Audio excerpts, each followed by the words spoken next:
अब एआई पे सर्च करेगा और वो अपनी जिज्ञासाओं को जैसे जैसे ढूंढेगा। एआई का भी बड़ा खेल है। आपके फोन का जो फ्रंट कैमरा है वो 24 आवर देख रहा है कि आपका फोन कौन चला रहा है। जैसे ही ये मालूम पड़ता है एआई को कि आपका कोई बच्चा मोबाइल पे लगा हुआ है, वो विंडो पे पॉपअप हो जाएगा जो बच्चों को देना चाहते हो, जो बच्चों को वो देना चाहते हैं, सॉरी आप नहीं, और वो अपनी इंफॉर्मेशन जो बच्चों के दिमाग में डालना चाहते हैं वो इंफॉर्मेशन बच्चे के सामने आ जाएगी। उसी टाइप की फिल्में, उसी टाइप के आर्टिकल्स, उसी टाइप के कैरेक्टर्स, उसी टाइप की फोटोग्राफ्स, और उसके बाद उस बच्चे के अंदर वो चेंजेस आने स्टार्ट हो जाएंगे। यानी कि एक तो खान पान का क्या खेल खेल है कि उनको पता है कि बॉडी को यदि हेल्दी रखना है तो हेल्दी खाना जरूरी है। अब शरीर को यदि अनहेल्दी करना है तो खाना अनहेल्दी कर दो। खाने अनहेल्दी में क्या है, एक बार कोई भी अवेयर पेरेंट यदि आप यहां हमारी वीडियो को सुन रहा है और इस पूरे के पूरे चीज को देखने की कोशिश कर रहा है, तो एक बार वो अपने बच्चे के स्कूल चला जाए और स्कूल में जाकर उनकी कैंटीन को देख ले। कैंटीन में जो पैकेट वाला खाना है उस पैकेट वाले खाने पर इंग्रेडिएंट लिखे होते हैं, एक बार चेक कर लो, उन इंग्रेडिएंट्स के साइड इफेक्ट चेक कर लो। और दूसरे नंबर पर चेक कर लो जो तेल इस्तेमाल कर रहा है कैंटीन वाला। हमने लगभग लगभग 3 महीने तक एक ड्राइव चलाई थी कि हम कहीं भी जाते, कोई भी खाने का आउटलेट मिलता, वो आउटलेट वाले से हम लोग पूछते कि भाई तुम तेल कौन सा इस्तेमाल करते हो, भाई तुम अनाज कहाँ से लाते हो, आटा कहाँ से लाते हो, चावल कहाँ से लाते हो, कितने रुपए रेट पड़ता है, अगर तुम ये सही ओरिजिनल रखो तो क्या हाल है और कैसा रहेगा। तो आपको जानकर हैरानी होगी कि रिप्लाई क्या आता है। मैक्सिमम मैक्सिमम मतलब मैक्सिमम मैंने गलत बोल दिया, 100%, मैंने 100% बोला है, ध्यान देना। यानी मुझे अभी तक एक भी dhaba, hotel, canteen, hostel, mess नहीं मिली है जहां पर कच्ची घानी का या ऑर्गेनिक सरसों, देसी सरसों का तेल इस्तेमाल होता हो। एक भी नहीं मिली। मतलब 100% आउटलेट के ऊपर आपको क्या मिल रहा है, या तो जेनेटिकली मॉडिफाइड सरसों का तेल, या कॉटन सीड ऑयल, या राइस ब्रेन, या पाम ऑयल, या रिफाइंड। अब इनमें से जो जेनेटिकली मॉडिफाइड है वो नपुंसकता लेके आती है, जो मतलब ये पाम ऑयल है, राइस ब्रेन है, ये तो हजम ही नहीं होते, ये कैंसरस होते हैं, ये सबको पता है। लेकिन उसके बावजूद भी हमारे बच्चे ये सब खा रहे हैं, और ये सब खाने की वजह से जो शरीर के अंदर चेंजेस आते हैं, इधर से दिमाग के अंदर चल रहा है जो मैटर, जो मटेरियल हमको टीवी ने परोसा है, जो मटेरियल हमको मोबाइल ने परोसा है, जो हमारे कार्टून कैरेक्टर्स ने परोसा है। जो भी माँ बाप देख रहे हैं इस वीडियो को, एक बार जरा गौर फरमाइए आपका बच्चा कार्टून्स कैरेक्टर कौन से देख रहा है, फिर उन कार्टून्स को एक बार, एक हफ्ता लगातार देखिए, और उसमें देखिए कितनी बार वो कार्टून कैरेक्टर अपने घर वालों से बदतमीजी कर रहा है, कितनी बार वो कार्टून कैरेक्टर नेगेटिव इमोशंस के साथ बात कर रहा है, कितनी बार वो कार्टून कैरेक्टर समलैंगिकता को प्रमोट कर रहा है, और कितनी बार वो सेक्सुअल एक्टिविटीज को प्रमोट कर रहा है। आप इसको देखेंगे तो आपको पता चल जाएगा कि आपके बच्चों के अंदर आ रहे ये चेंजेस, ये सारे के सारे चारों तरफ से घूम कर, मतलब चारों तरफ से एक तरह से जैसे घेर करके हमारे बच्चे को जबरदस्ती परोसे जा रहे हैं, जिसकी वजह से मतलब ये जो बच्चों के अंदर जो चेंजेस आ रहे हैं, ये इस तरह से आ रहे हैं कि आज के टाइम पे पीरियड्स जो हैं, आपने बताया 11-12 साल के, असलियत ये है कि 9-10 साल की बच्चियों को भी अब पीरियड्स आने शुरू हो गए हैं। और ये बहुत ज्यादा दिन दूर नहीं है जब मतलब एक टाइम पे ये लोग लेकर के जिस तरह का खेल ये लोग खेल रहे हैं, इसमें एक बहुत बड़ा गेम लोगों को समझ में नहीं आ रहा है कि ये नर बीज को खत्म कर रहे हैं। नर बीज को गौर से देखोगे यदि आप, तो जो गांव में गाय और भैंस को हम लोग नए दूध करवा रहे हैं, और जो आर्टिफिशियल इंसेमिनेशन से हम लोग उनको नए दूध करते हैं, तो उसमें सिर्फ बच्ची या फिर कटड़ी ही पैदा हो रही है, उसमें बछड़ा और कटड़ा पैदा नहीं हो रहा है। इसी तरह से खेत में भी यदि हम लोग बीज डाल रहे हैं तो वो सारे बीज लगभग बांझ हैं, वो दोबारा से अगली फसल पैदा नहीं कर पा रहे हैं। और तीसरा, आदमी में भी यही हो रहा है। आदमी का जो स्पर्म काउंट है वो घट रहा है, और डब्ल्यूएचओ ने भी ये वार्निंग जारी की थी कि 2050 तक भारत में मेल स्पर्म काउंट जीरो हो जाएगा, यानी कि आदमी पुरुष जो हैं वो बाप बनने लायक रहेंगे ही नहीं। ये उनको कहाँ से पता है, ये मुझे समझ में नहीं आता। लेकिन जो लोग हमको सुन रहे हैं, जो निडर इंडिया चैनल पे हैं, जो अपने जनता सरकार मोर्चा से जुड़े हैं, उन सबको हम लोग ये पहले से बता रहे हैं कि भाई उनका प्लान ये है कि बीज खत्म हो जाए, तो अब आपको प्रजनन के लिए भी उन्हीं के ऊपर निर्भर रहना पड़ेगा, क्योंकि आर्टिफिशियल इंसेमिनेशन के साथ साथ जो आईवीएफ की टेक्निक है वो भी सारी उन्हीं की है, जिनकी ड्रोन की टेक्नोलॉजी है, जिनका माइक्रोसॉफ्ट है, जिनकी डब्ल्यूएचओ है, जिनका सारी यूनिवर्सिटीज हैं, जो मेडिकल साइंसेज और मेडिकल का जो डब्ल्यूएचओ वाला जो सिलेबस है, जो मेडिकल वाला सिलेबस है आईएमए का, वो तैयार करते हैं। तो सारी साइंस ये वहां घूम फिर के वहां जाती है कि किसी तरह से एक बार जो हार्मनी है उसको डिस्टर्ब कर दिया जाए। एक बार हार्मनी डिस्टर्ब हो गई, फिर उसके बाद तो सब कुछ आसान हो जाएगा ना उनके लिए कंट्रोल करना, जो कि उनका असली मकसद है। जी, कंट्रोल करने के लिए ये सारा खेल खेला जा रहा है कि जितना कंट्रोल हो सके उतना कंट्रोल, टोटल कंट्रोल के लिए ये जितना भी खेल है ये टोटल कंट्रोल के लिए खेला जा रहा है। कि टोटल कंट्रोल का मतलब है रोटी, पानी, बिजली, आना जाना, आपका ट्रांसपोर्ट, आपका खेत, सब कुछ, मतलब एवरीथिंग। कहना मतलब आप अपने आप सॉवरेनिटी से ना जी पाओ, ये असली खेल है, असली पर्पस उनका ये है।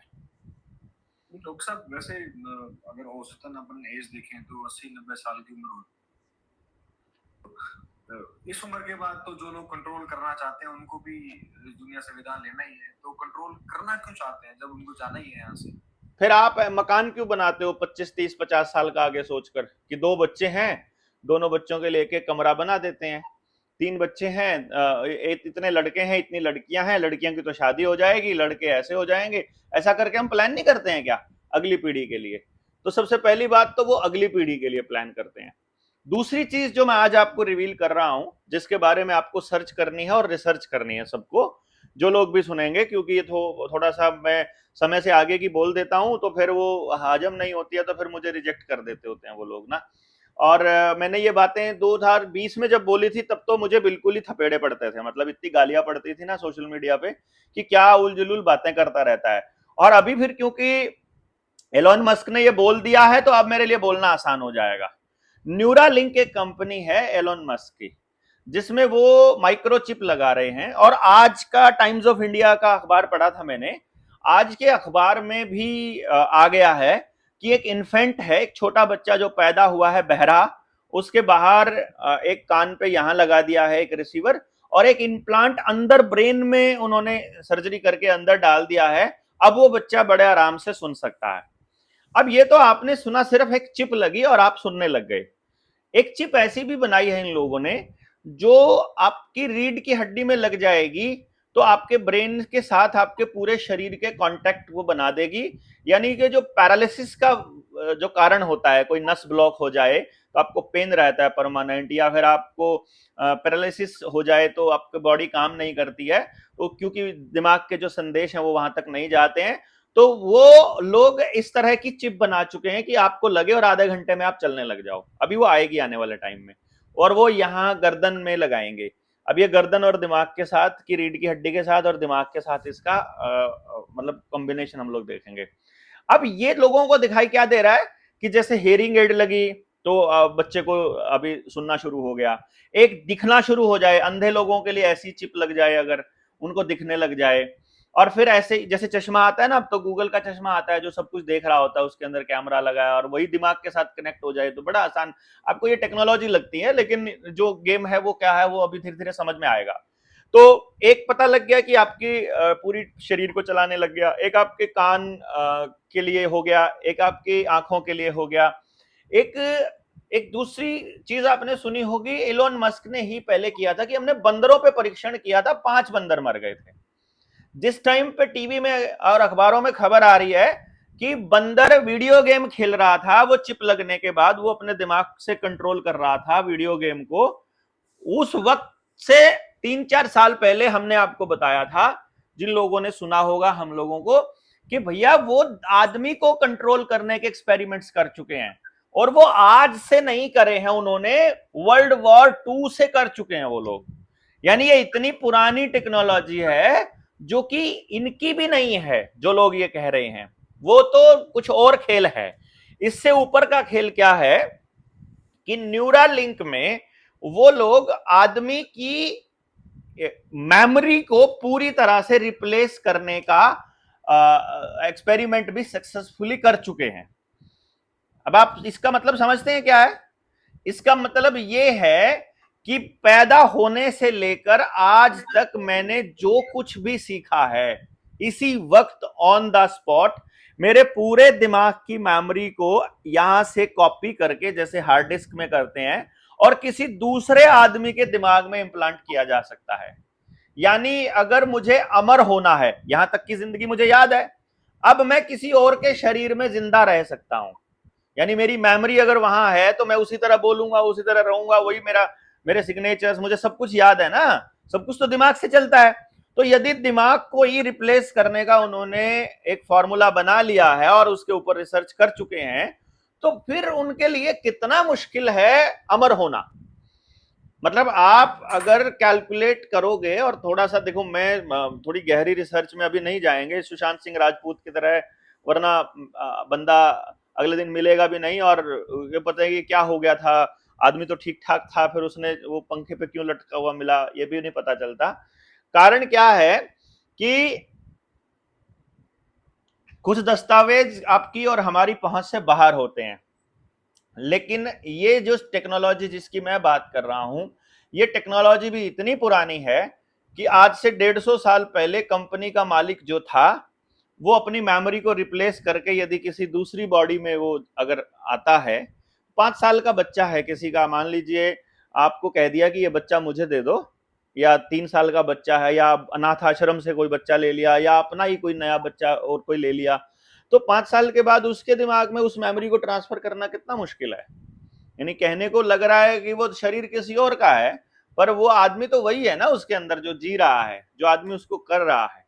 तो वो कंपनियां ट्रांसफर होती हैं, जब जब कंपनियां टेक ओवर करती हैं एक दूसरे को, तो जैसे टाटा मरा है तो कंपनी किसको जाएगी ये देखना पड़ेगा। अब टाटा किसको जाएगी, टाटा का मालिक कौन बनेगा, और उसको उसका आगे पूरा कौन खेलेगा, क्योंकि टाटा एक मेंबर रहा है इसका। विप्रो का नंदन नीलकेणी हो गया, सॉरी इसका जो आधार कार्ड वाला, चाहे विप्रो का अजीम प्रेम जी है, और टाटा है, महिंद्रा है, ये सब इस गेम के अंदर शामिल रहते हैं, और इनको पता है कि अपने कॉन्शियसनेस को कैसे हमें अमरत्व के लेवल पर लेकर के जाना है। जो देव दानव लड़ाई है वो बहुत अरसे से अमरत्व की लड़ाई रही है, और वो लोग अमर होना चाहते हैं, और उस अमर होने की प्रक्रिया में दुनिया के सारे संसाधनों पर कब्जा भी चाहते हैं। और वो सारे संसाधनों पर कब्जा करने का एक ही रास्ता है, जब देश के लोग, दुनिया के लोग ये कहने लग जाएं कि ये संसाधन हमारे नहीं है।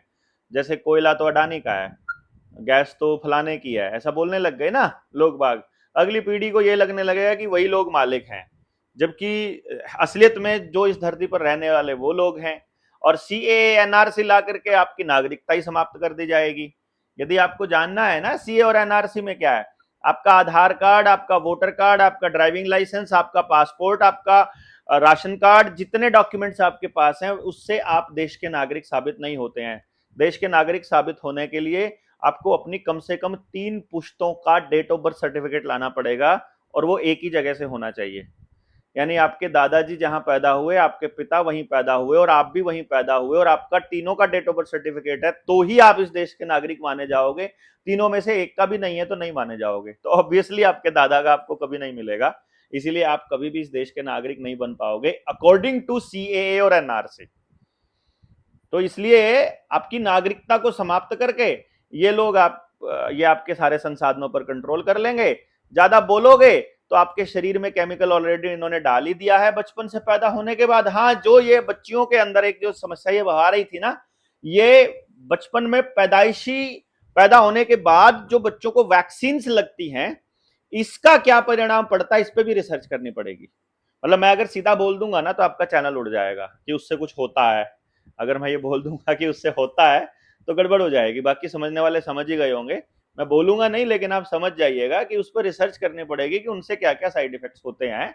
और अगर आपको इस पर सही से जानकारी लेनी है तो डॉक्टर कमलप्रीत सिंह की एक किताब है, द वैक्सीन क्राइम रिपोर्ट, इधर पढ़ी होनी कहीं पे, अगर कहीं होगी तो। वैक्सीन क्राइम रिपोर्ट में कई बार अपने साथियों को दिखाता रहता हूँ, वो आप पढ़ेंगे तो आपको पता रहेगा। आपको भी दी थी मैंने, शायद आपके पास भी पढ़ी मिलेगी। उसमें सारा कुछ दिया हुआ है, उसमें प्यूबर्टी की तरफ कैसे जाते हैं बच्चे और क्या क्या नुकसान होता है, वो सब डिटेल्स दी हुई है। कोई बात नहीं, आप बाद में ढूंढ लीजिएगा, तब तक हम इसको चर्चा को आगे बढ़ाते हैं। और ये बच्चों को, हाँ ये द वैक्सीन क्राइम रिपोर्ट, बिल्कुल यही वाली। तो इसको आप पढ़ के देखिएगा, किसी भी बच्चे को कोई भी वैक्सीन लगाने से पहले एक बार जरूर सोचना।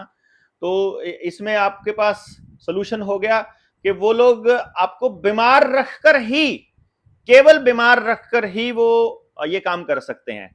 और उस बीमारी में एक तो आपका सेक्सुअली आपको तोड़ना हो गया बेसिकली, एक तो जो आपने शुरू में सवाल बोल दिया, और दूसरा आपको मेंटली तोड़ना हो गया। मेंटली तोड़ने में क्या है कि जब आप सही और गलत का निर्णय ना ले पाओ। सही और गलत का निर्णय कैसे लेते हो, जब आपकी जो पाइनियल ग्लैंड है वो ठीक से काम कर रही है।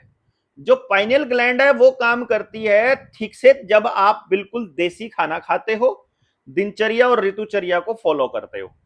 और इसमें इसके खराब होने के 5-6 कारण बड़े हैं जो आपको देखना पड़ेगा। क्या आपकी बात को ना सुनने वाले, हमारे इस वीडियोस के ऊपर नेगेटिव कमेंट करने वाले, क्योंकि देखो मैं तो आपके बच्चे को बचाने की बात भी कर रहा हूं और मैं तो अपने बच्चे को बचाने की भी, यानी मैं तो सबके बच्चों को बचाने की बात कर रहा हूं।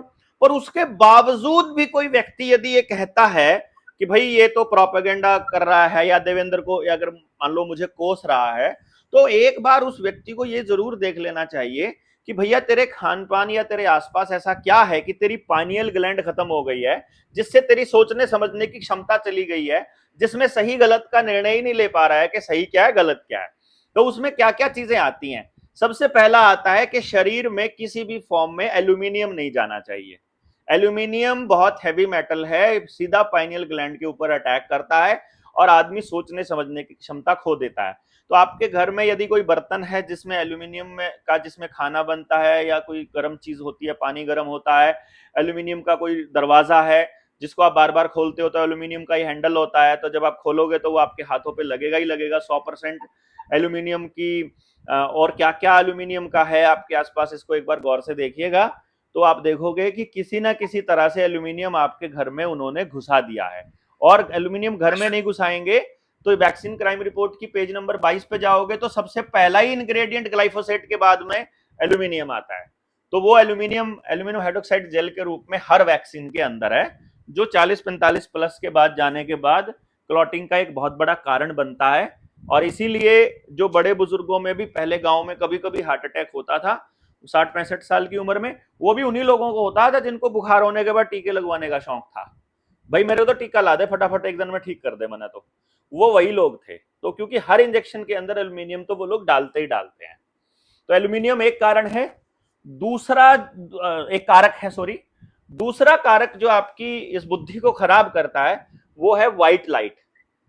जहां भी सफेद लाइट आपको नजर आए, चाहे वो आपके घर की ट्यूबलाइट है, चाहे वो आपकी गाड़ी की एलईडी है, चाहे आपके फोन की लाइट है एलईडी, या आपकी गाड़ी का रिफ्लेक्ट करने वाले रिफ्लेक्टर सड़क के ऊपर देखोगे ना आजकल, तो क्योंकि 6 बजे के बाद ही हम लोग ट्रैवल करते हैं तो सामने वालों की लाइट आंखों में पड़ती रहती है।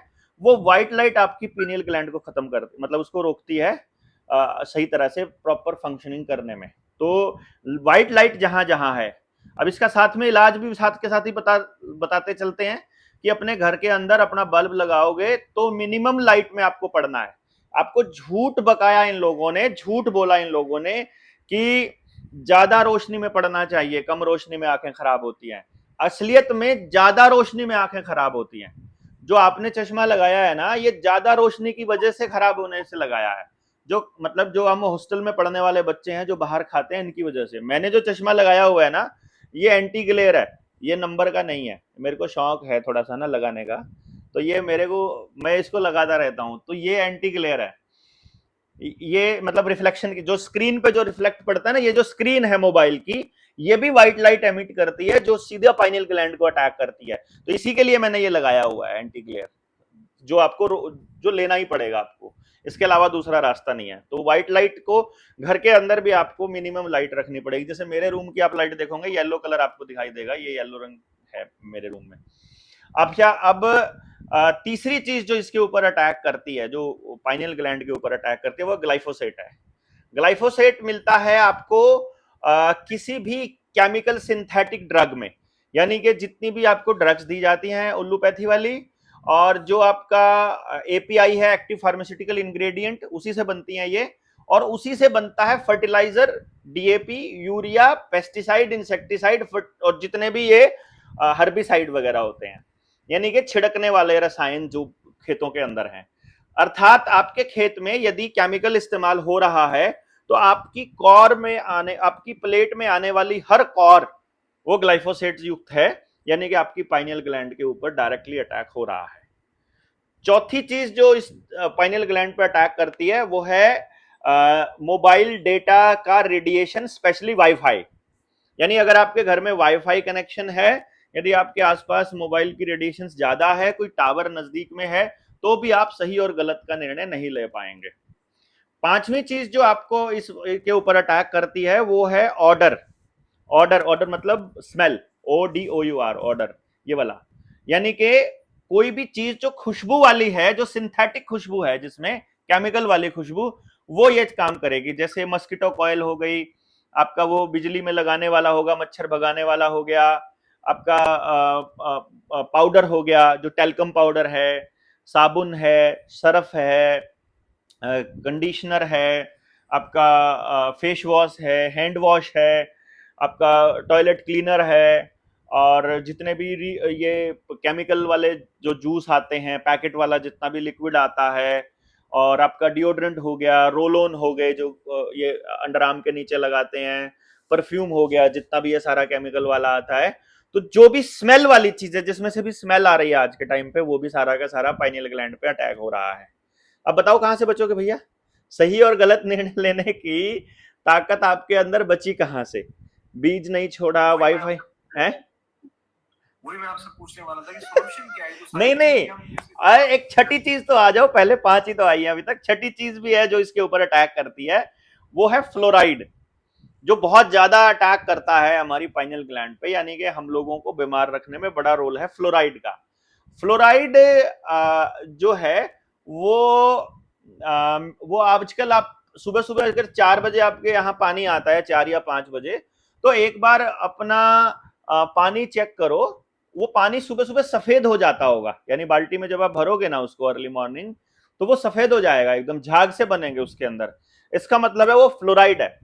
तो जो भी पानी की टंकी में सप्लाई वाला बंदा है, उससे पूछ कर देखोगे तो वो बोलेगा जी हमको ऊपर से एक पाउडर मिलता है, जो हमें उस, जो वो होता है ना ट्यूबवेल होता है, उस ट्यूबवेल की पाइप के ऊपर रख देना है और उसमें डाल देना है, वो धीरे धीरे धीरे धीरे थोड़ा थोड़ा करके हर कंज्यूमर तक पहुंच जाता है। तो भैया अब इससे बचने का रास्ता क्या है? बचने का रास्ता सिंपल है, बहुत ही ज्यादा सिंपल है। सबसे पहले आपको किसान बचाना पड़ेगा, किसान को उस लेवल पर समझाना पड़ेगा कि तुम्हें अपने खेत में कुछ भी केमिकल नहीं डालना है। इसके लिए जनता सरकार मोर्चा कोशिश कर ही रहा है, अपने वहां पर जो भी कार्यक्रम करता है, किसानों को हम बताते हैं कि पहली बार में ही आप पूरी पैदावार कर पाओगे, केमिकल की आपको जरूरत नहीं पड़ेगी, और आपको खरीदने वाले लोग भी मिलेंगे आपके सामान को खरीदने वाले, और आपको ये आधा जो खेती है ये दोबारा से देसी बीज के साथ करनी पड़ेगी।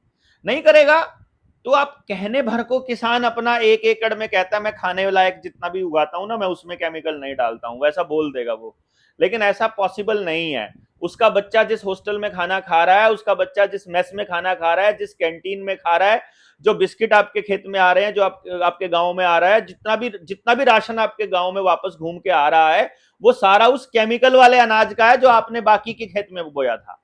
तो इसलिए आपका बच्चा वही खा रहा है जो आप खेत में उगा रहे हो। तो किसान को यहां अवेयर करना पड़ेगा। वाईफाई वाला केस में आपको जब डाटा चाहिए तब ऑन कर लो, बाकी बंद रखना पड़ेगा परमानेंट। यदि ये आप नहीं कर सकते तो फिर बहुत बड़ा नुकसान झेल रहे हो। मतलब कोशिश करो कि कंप्यूटर में यूज करो तो तार के साथ करो, लैन के साथ, ना कि वायरलेस इसको इस्तेमाल करो। वायर्स के साथ बहुत कम, मतलब आने वाले टाइम में तो यहां तक करना पड़ेगा जब सुसाइडल थॉट्स बढ़ने लगेंगे, जब लोग हिंसक होने लगेंगे, जो शरीरों में जो वैक्सीन डाली हुई है ना इन लोगों ने, और जब 5G के टावर की रेंज बढ़ेगी तो सांस रुकेगा उन लोगों का, दम घुटेगा उनका, और वो मतलब हार्ट अटैक हो के पड़ेंगे, खटाक खटाक खटाक खटाक, पूरी फैमिलीज खत्म होंगी आने वाले टाइम में, देखना आप। तो उससे बचने का रास्ता ये है कि हर गांव को अपने गांव में जैमर्स लाने पड़ेंगे, कि हमको इंटरनेट और मोबाइल का कनेक्शन ही नहीं चाहिए अगर बच्चे बचाने हैं तो। जैमर ऑन कर लो ना, सुबह से मान लो रात को 8 बजे जैमर ऑन कर दो पूरे गांव का, 7 बजे कर दो, कि 7 बजे से लेकर और सुबह के 8 बजे तक कोई इंटरनेट नहीं चलेगा गांव के अंदर। मतलब अपने घर में तो कम से कम कर ही सकते हैं कि घर में इंटरनेट मत चलाओ, उतना तो रेडिएशन बचाओ कम से कम। और तीसरा, मतलब इसके अंदर क्या है, पानी का है, तो जितना पानी आए उसको उबाल के रखो, और उबालना कैटल में नहीं है, ये ध्यान रखिएगा। कैटल में उबालोगे तो इलेक्ट्रिक चार्ज आ जाएगा उसके अंदर, बिजली बिजली की कोई वस्तु इस्तेमाल नहीं करनी गर्म करने में। और अगर धुएं के साथ गर्म कर सकते हो तो बहुत बढ़िया है, चूल्हे पे या फिर उसमें लकड़ी पे। अगर आप गैस पे ही कर रहे हैं कोई बात नहीं, पानी उबाल के रख लो, वो फ्लोराइड वाला पानी है उसका इलाज, पानी उबाल के रख लो। और साथ के साथ पानी में अगर 1 चम्मच 1.5 चम्मच राख भी डाल सकते हो तो बहुत अच्छी चीज है, क्योंकि वो अमल को काटती है। पेट में अगर एसिडिटी होती है आपको तो वो आ, मतलब वो क्षारीय होती है, वो अल्कलाइन होती है, मतलब राख जो होती है ना अल्कलाइन होती है, तो अल्कलाइन कुछ भी खाओगे वो अच्छी चीज है, फायदे की चीज है, जैसे फ्रूट्स वगैरह होते हैं। तो अब ये हो गया, इसका वाईफाई का हो गया। और क्या, ग्लाइफोसेट का बता दिया मैंने आपको, ऑर्डर का है, आपको केमिकल की जरूरत कहाँ है, मुझे समझ में नहीं आता। एक भी प्रोडक्ट ऐसा नहीं है जिसके अंदर नेचुरल प्रोडक्ट्स होने की ये बात नहीं करते। जैसे क्रीम के लिए बोलेंगे हल्दी और चंदन से युक्त है, तो हल्दी और चंदन ही लगाओ भाई। वो कहेंगे क्रीम वाली साबुन है तो क्रीम ही लगा लो ना। वो कहते हैं कि इसमें शिकाकाई, रीठा और आंवला है तो शिकाकाई, रीठा और आंवला आंवला लगाओ ना, केमिकलों की जरूरत कहां पर है भैया आपको, मुझे समझ में नहीं आ रहा है। मेरा कहने का मतलब यह है कि जो चीज उसके अंदर चाहिए वो चीज यूज करो ना। If nature did not make it, do not take it, simple सा फंडा।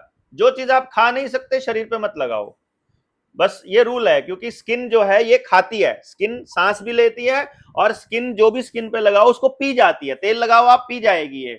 तो स्किन का जो बैक्टीरिया है वो हमारे गट के बैक्टीरिया से बात भी करेगा, वो बात करता है रेगुलरली, और वो कहता है शरीर पे फलानी चीज आई है, ढिमकानी चीज आई है, तो गट वाला बैक्टीरिया बोलेगा नहीं नहीं ये वाली चीज हमारे लिए अंदर के लिए सही नहीं है, तो इसको रोकने की कोशिश करो। वो रोकने की कोशिश में वो रोम छिद्र को रोक देता है, रोम छिद्र रुक गए, पसीना आना बंद हो गया, तो आपका वो मतलब फिर से वो जो ग्लैंड्स जो थी वो इनएक्टिव हो जाएंगी, और फिर उसके बाद फिर वो उसी तरफ चल पड़ेगा हमारा शरीर, जो बीमारी की तरफ हमको लेकर के जाता है।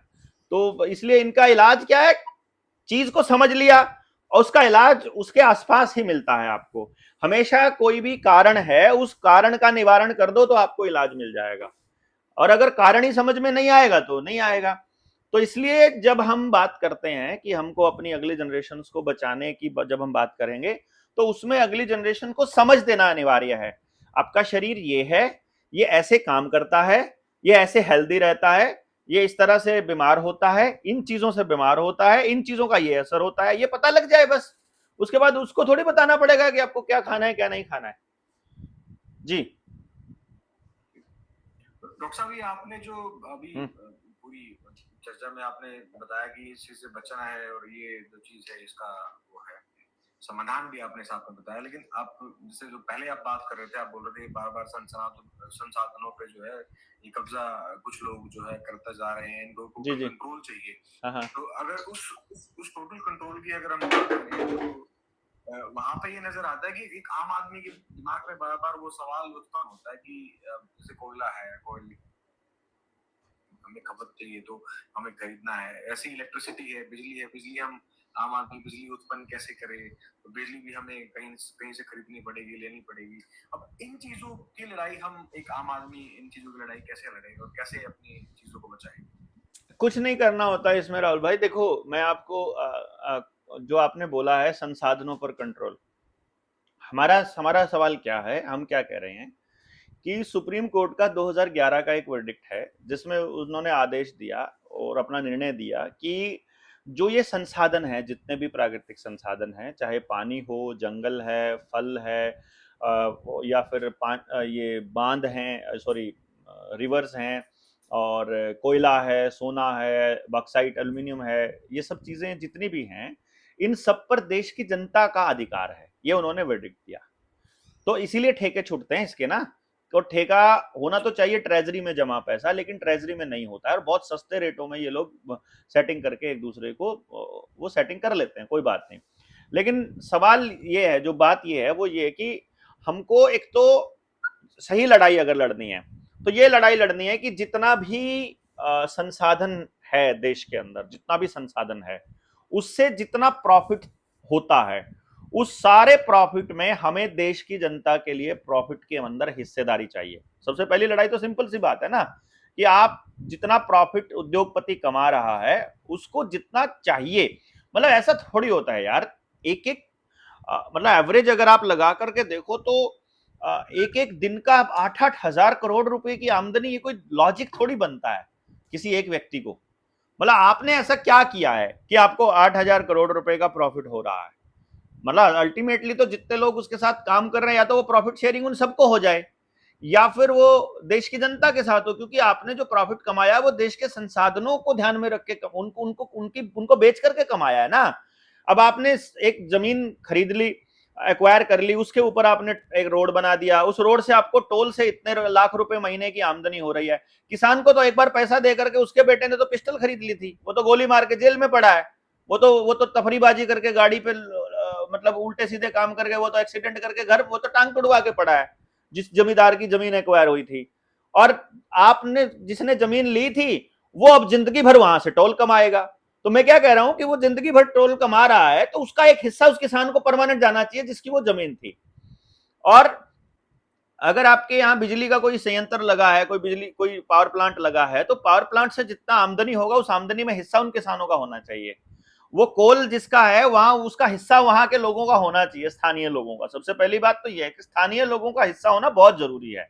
ये कोई बड़ी डिमांड नहीं है और ये कोई इलॉजिकल डिमांड नहीं है। ये लॉजिकल डिमांड है कि एक व्यक्ति को सारा प्रॉफिट खाने की नीतियां ऐसी तो बननी ही नहीं चाहिए ना कि एक आदमी सब कुछ खाता रहे और एक आदमी का तो मतलब उसका तो हजम ही नहीं हो रहा है उससे, तो और बाकी के लोग भूखों मर रहे हैं। ये तो कोई लॉजिक बनता ही नहीं है। तो एक तो ये बात है। और दूसरी बात ये है कि जैसे आप कह रहे थे ना कि उस वो रोजमर्रा की जिंदगी, अगर सिर्फ आदमी को जीना सिखा दें, आदमी को सिर्फ इतना बता दें कि तुम्हारा जिंदगी में आने का पर्पस क्या है, तुम्हारा इस धरती पर आने का पर्पस क्या है। तुम किसी की नौकरी बजाने के लिए पैदा नहीं किए थे परमात्मा ने, तुम इसलिए नहीं पैदा किए थे कि तुमको सुबह से लेकर रात तक तुम कागज के चिल्लर इकट्ठे करते रहो और फिर आखिर में वो सारे चिल्लर 40-45 तक तो आप अपने शरीर को बीमार कर लो वो चिल्लर इकट्ठे करने के चक्कर में, और 45 के बाद वो सारे चिल्लर फिर अस्पतालों को पूज के फिर खाली ठन गोपाल होकर के फिर मर जाओ, अगली पीढ़ी को फिर मेहनत करने के लिए लगा दो। इसलिए थोड़ी ना आप पैदा हुए थे बेसिकली। तो उसका कोई सिस्टमेटिक तरीके से कैसा जीना है, इस पर बड़ी लंबी चर्चाओं का दौर है ये।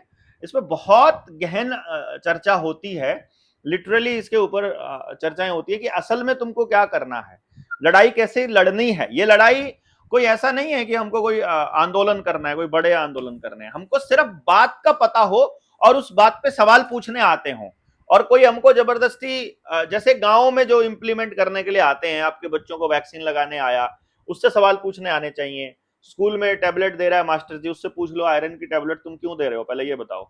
स्कूल में मास्टर जी ने आयरन की टैबलेट देनी है, आयरन की टैबलेट क्यों जरूरत पड़ी, पहले ये बताओ। वो बोलेगा जी सरकार का आदेश आया है। सरकार को कैसे पता कि मेरे बच्चे को आयरन की जरूरत है? जिसको डेफिशिएंसी है उसी को तो जरूरत है, जिसका ज्यादा हो जाएगा उसको तो नुकसान करेगी ना वो। जिसको आयरन सिंथेटिक आयरन दोगे आप, और आयरन आपको लेना होता है तो आयरन किस किस चीज से मिलता है वो चीजें तो आपने गांव से गायब कर दी, उन पे तो पेस्टिसाइड छिड़क दिए आपने। अब मतलब आपके पालक तो हो नहीं रहा है, अमरूद तो आपने कटवा दिए कि आपको फसल उगानी थी, वहां से आयरन मिलना था आपको। मतलब आयरन की चीजें खत्म करके आप गोलियां दे रहे हो आयरन की, ये तो कोई लॉजिक ही नहीं बनता है ना। मतलब आपको जो चाहिए, जैसे मैंने बताया, लॉजिक्स कुछ रखो, जो आप खा नहीं सकते वो बॉडी पे मत लगाओ, और if nature did not make it do not take it. बस ये लाइन याद रखो परमानेंट। जिस चीज को कुदरत ने नहीं बनाया वो चीज आपके लिए बनी ही नहीं है, बात खत्म। अदरवाइज यार, कुदरत ने इतनी सारी चीजें बना दी, दुनिया जहान के पंख लगा दिए, दुनिया जहान की चीजें लगा दी, इतना आपका शरीर में माइक्रो ऑर्गेनिजम्स, एक एक सेल इतना तगड़ा तरीके से डिजाइन करके बना दिया, उसको वो चीजें और बनाने में क्या तकलीफ थी यार? जो चीजें आप धक्के से बनाई जा रहे हो, खाम खाई खाम खाई खाम खाई खाम खाई, उसको टेक्नोलॉजी का नाम दे के विकास का नाम दे रहे हो। जब सभ्यताएं, जब जब प्रकृति के हिसाब से चल रही थी, तब ना किसी डॉक्टर की जरूरत थी, ना किसी मेडिसिन की जरूरत थी, तब सब कुछ नेचुरल तरीके से हो रहा था। असल में ये सारे केमिकल्स और ये सारी टेक्नोलॉजी आपको लो वाइब्रेशन पे रखने के लिए है। असल में ये आपको मतलब ठीक रखने के लिए नहीं है, ये टेक्नोलॉजी आपको लो वाइब्रेशन पे रखने के लिए। जो मैंने आपको बताया है कि जो आपकी म्यूजिक की फ्रीक्वेंसी बदली गई, जो मैंने आपको बताया, जो आपके घर में मशीनें हैं, आपका पंखा, आपका कूलर, आपका एसी, आपकी गाड़ी, आपकी बाइक, इनका इंजन जो क्या कर रहा है, ये चारों तरफ ऐसी वाइब्रेशंस छोड़ रहा है जो आपकी बॉडी की वाइब्रेशंस को खराब कर रही है असल में। तो ये लंबा, ये अलग विषय पे हम लोग बात कर सकते हैं इसमें, लेकिन ये थोड़ा सा गहराते जाएंगे हम और डीप में जाते जाएंगे। लेकिन अल्टीमेटली इनका पर्पस है, आपको कहेंगे तो ये कि आपका विकास हो रहा है, टेक्नोलॉजिकल एडवांसमेंट हो रही है। असल में एडवांसमेंट नहीं हो रही है, एडवांसमेंट हो रही है लोगों का भरोसा टूट रहा है, एडवांसमेंट हो रही है नशा बढ़ रहा है, अपराध बढ़ रहा है, टेंशन बढ़ रही है, डिप्रेशन बढ़ रहा है, परिवार टूट रहे हैं, और आप गरीब होते जा रहे हो, कर्जदार होते जा रहे हो, बीमार होते जा रहे हो, परमानेंट सारे घरों में सारी बीमारियां आ गई हैं। कैसी एडवांसमेंट है यार? आपको परिवार छोड़ने पड़ रहे हैं, कैसी किस तरह की एडवांसमेंट है? इट्स मतलब इलॉजिकल बेसिकली। तो थोड़ा सिस्टम से अगर सोच के चलें, अगर हम थोड़ा तरीके से सोचें, तो शायद हमारे लोगों को समझ में आएगा कि हम लोग किधर जा रहे थे, किधर जाना था, और अभी किधर को चल पड़े हैं। तो ये थोड़ी सी दिमाग में रखना बड़ा जरूरी है। ये डॉक्टर साहब आप लाइन का इस्तेमाल किया कि nature doesn't make it don't take it. I think it is something that is life changing. ये अगर कोई इस चीज को अपना ले, हाँ, जीवन में इसको अपना ले, तो ये जिंदगी बदल सकती है। बिल्कुल बदल जाएगी जिंदगी। और जो आपने एक नया पर्सपेक्टिव प्रेजेंट किया चीजों को लेके कि ये टेक्नोलॉजी तो है, लेकिन टेक्नोलॉजी के साथ एक बहुत बड़ा गेम चल रहा है, तो उस गेम को आपने जो बताया एंगल के साथ, उसके लिए आपको बहुत बहुत धन्यवाद।